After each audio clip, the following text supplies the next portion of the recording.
Bismillahirrahmanirrahim. Assalamualaikum warahmatullahi wabarakatuh. Perkenalkan, nama saya Siti Maryam. Saya akan memaparkan RPP yang kemarin saya buat. Pertama-tama saya mengambil 3 muatan, yaitu PPKN, Bahasa Indonesia, dan Matematika.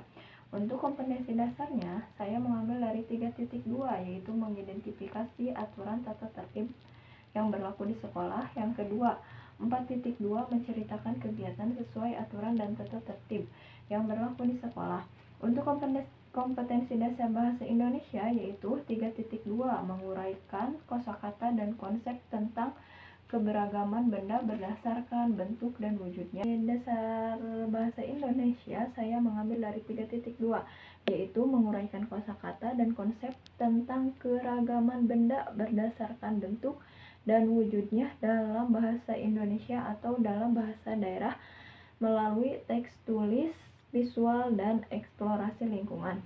Yang kedua, 4.2, melaporkan penggunaan kosakata bahasa Indonesia yang tepat atau bahasa daerah hasil pengamatan tentang keberagaman benda berdasarkan bentuk dan wujudnya dalam bentuk teks tulis, lisan, dan untuk kompetensi dasar matematika, saya mengambil dari 3.4, menjelaskan perkalian dan pembagian yang melibatkan bilangan cacah dengan hasil kali sampai dengan 100 dalam kehidupan sehari-hari, serta mengaitkan perkalian dan pembagian. Yang kedua, 4.4, menyelesaikan masalah perkalian dan pembagian yang melibatkan bilangan cacah dengan hasil kali sampai dengan 100 dalam kehidupan sehari-hari, serta mengaitkan perkalian dan pembagian. Untuk ketiga indikator tersebut, untuk indikator PPKN 3.2, peserta didik mampu menyebutkan tata tertib yang berlaku di sekolah. Yang kedua, 4.2.1, siswa mampu menceritakan aturan yang berlaku di sekolah.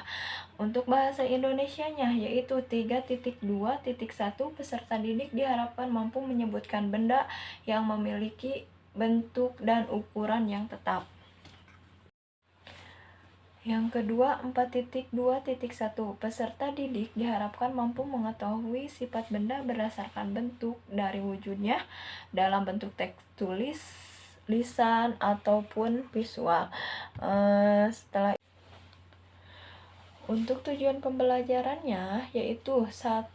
Dengan mengamati gambar, siswa dapat mengelompokkan berbagai hal yang tidak boleh dilakukan dalam kehidupan sehari-hari di tempat bermain.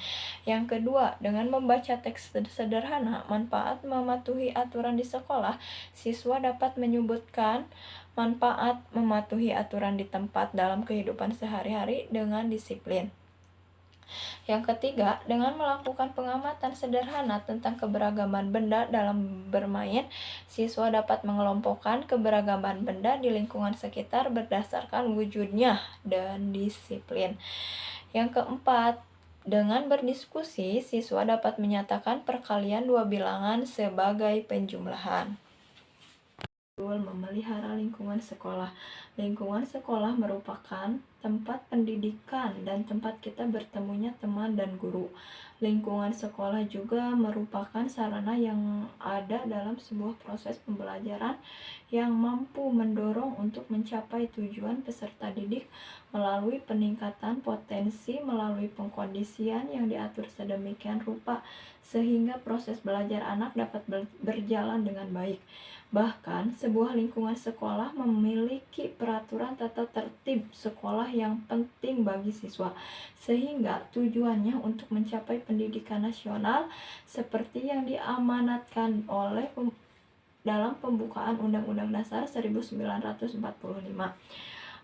Yaitu untuk meningkatkan kemampuan dan ketangguhan sekolah dapat menghadapi berbagai tantangan, membentuk mental, karakter, moral, watak, dan perilaku positif pada diri siswa, supaya menjadi sebuah kebiasaan yang dilakukan penuh rasa disiplin sesuai dengan norma luhur yang berlaku di dalam masyarakat.